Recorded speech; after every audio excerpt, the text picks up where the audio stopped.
Hello, good morning student for class 7th. This is your first lecture of 12th chapter of English first. बेटा हमने आप previous lecture में हमारा 9 chapter चल रहा था. अभी 9 के बाद 10 और 11 चैप्टर अभी आपका कट है.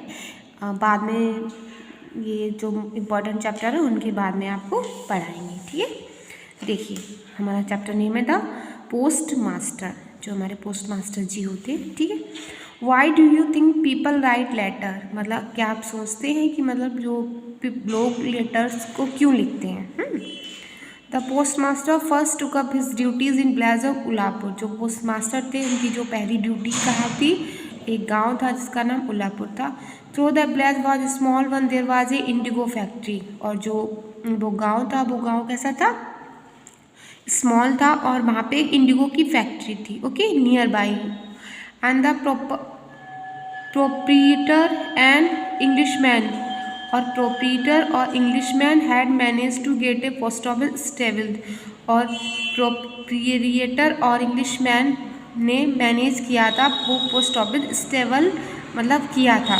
अब post master belong to Calcutta. और जो हमारे पोस्ट मास्टर जी थे वो कहाँ से बिलोंग करते थे, कैलकाटा से. He felt like a fish out of water in the remote village. उस विलेज में क्या था, एक वाटर, ये देखिए किस तरीके से ये इसके पास एक तालाब है. His office and living room were in a dark test shade not for from a green slimy pond surrounded on all sides by a dense growth है. देखिए जो हमारा पोस्ट ऑफिस था वो कहाँ पे था, एक वैसी जगह में था, डार्क टेस्ट शेड पड़ी हुई थी और not for from a green. और ये देखो किस तरीके से पूरा ग्रीन है, देखो. और यहाँ पे का स्लिम्पी पॉन्ड भी है. ठीक है, इसके आसपास है. The man employed in the indigo factory had no leisure moreover they were hardly desirable companions for decent folk. Nor is Calcutta boy an adept in art of associating with others. Among strange he appear either proud for ill at is. At any rate the postmaster had but little company, nor had he much to do.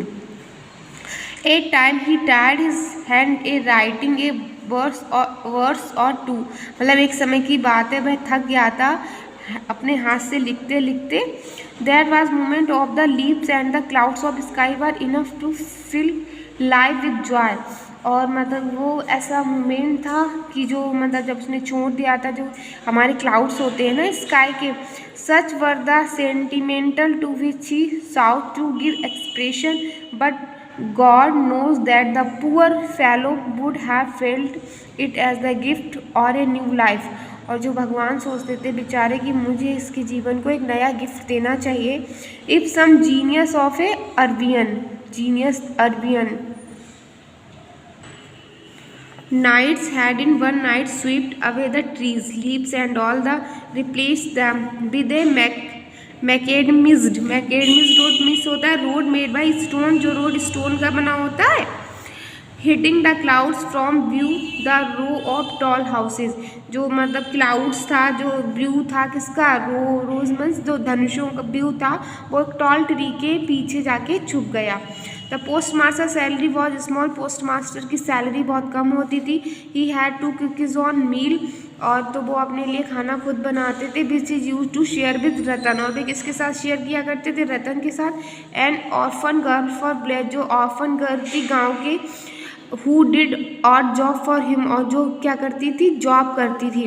When in evening the smoke began to curl up from the black cows shed and the kickers crept in every bus.